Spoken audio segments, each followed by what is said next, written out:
దివ్యాత్మ స్వరూపులారా, మనం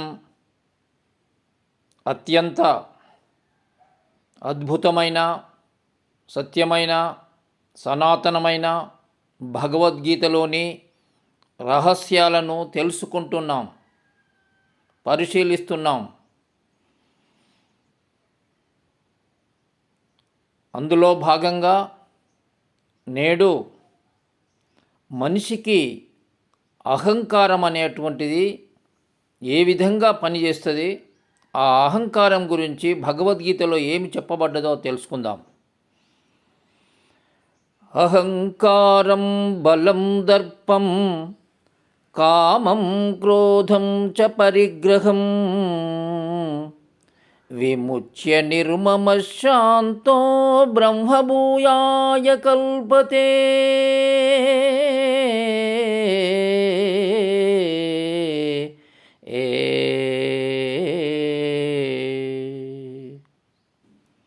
భగవద్గీతలో విధి నిషేధాలు రెండు చెప్పబడ్డాయి. విధి అంటే మానవుడు ఏమి చేయాలో చెప్పబడ్డది, ఏమి చేయకూడదో కూడా చెప్పబడ్డది. అదే శాస్త్రం యొక్క రహస్యం. ఈ నిషేధంలో చాలా విషయాలు చెప్పబడ్డాయి. అందులో ఇప్పుడు నేను చదివినటువంటి శ్లోకం ఏదైతే ఉందో, నీలో ఉండబడేటువంటి అహంకారాన్ని, మమకారాన్ని, నేనే గొప్ప అనేటువంటి భావాలను నీవు వదులుకోవలసి ఉంది. నిషేధం. ఇవి కనుక నీవు వదులుకోకపోతే ఆ యొక్క పరమాత్మను నీవు తెలుసుకోలేవు. ఆ అజ్ఞానం చేత, ఆ చీకటి చేత ఆ వెలుగును, ఈ చీకటి పోతేనే వెలుగు వస్తుంది. కాబట్టి ఈ అహంకారం అనేటువంటిది అది చీకటి, ఆ అజ్ఞానము. ఆ అజ్ఞానాన్ని వదులుకోమని చెప్పబడ్డది భగవద్గీత. అయితే చాలామంది ఈ యొక్క మాయ వలన, మమ మాయ దురత్యయ అనేటువంటి విధానం ప్రకారంగా మాయ వలన లోబడి ఏదైనా వారికి ప్రాప్తము కానిది ప్రాప్తించినప్పుడు, సాధ్యం కానిది సాధ్యమైనప్పుడు, అనుకోకుండా ఒకటి ప్రాప్తించినప్పుడు, ఒక పెద్ద హోదా వచ్చినప్పుడు వాడు పూర్వస్థితిని అంతా మర్చిపోతూ ఉన్నాడు.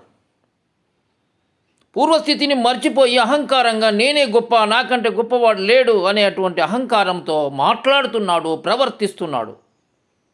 కానీ ఇటువంటి అహంకారంగా ప్రవర్తించినటువంటి వాళ్ళు పూర్వకాలములోని కృతాయుగములో, త్రేతాయుగంలో, ద్వాపర యుగంలో ఉన్నటువంటి చరిత్రల ద్వారా కూడా పతనమైపోయినరు అనేటువంటి వాస్తవ విషయాన్ని మాత్రం వాళ్ళు తెలుసుకుంటలేరు.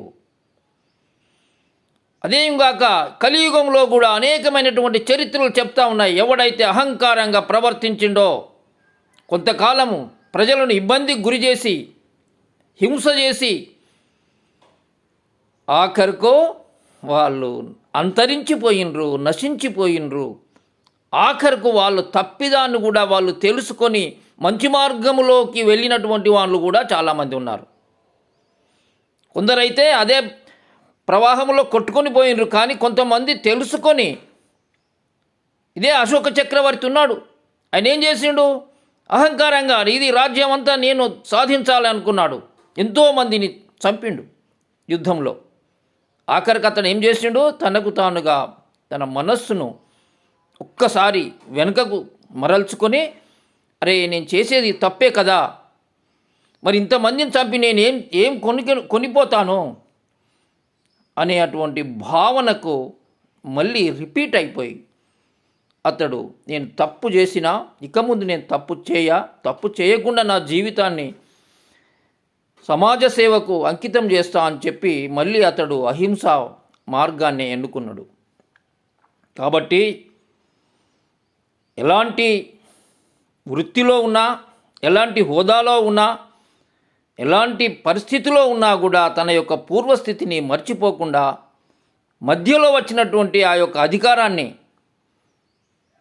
దృష్టిలో పెట్టుకొని ఆ అధికార వ్యామోహంతో అహంకారంగా మాట్లాడడం, అహంకారంగా ప్రవర్తించడం అనేటువంటి దాన్ని మరిచిపో, దాన్ని మార్చుకో, దాన్ని విడిచివేయవలసిందే అంటూ భగవద్గీత నిషేధాజ్ఞలు విధించింది.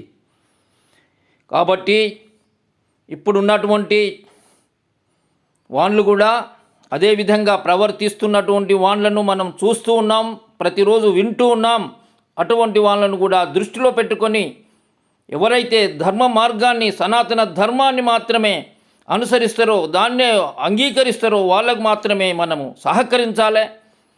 కానీ సనాతన ధర్మానికి వ్యతిరేకంగా వ్యవహరించే ఏ వ్యక్తినైనా కూడా ఇదంతా అజ్ఞానపూరితమైనటువంటిదిగా మనం గుర్తించుకొని వాళ్ళను మనము వ్యతిరేకించవలసినటువంటి బాధ్యత, అవసరం ప్రతి ఒక్క వ్యక్తిపై ఉన్నదని, ఇదే సనాతన ధర్మం అని, శాశ్వతమైనటువంటిదని, సత్యం, ధర్మం, శాంతం, ప్రేమ, వీటికి వ్యతిరేకంగా ఎవరు మాట్లాడినా కూడా వారిని వ్యతిరేకించాలని తెలియజేస్తూ ఓం తత్ సత్.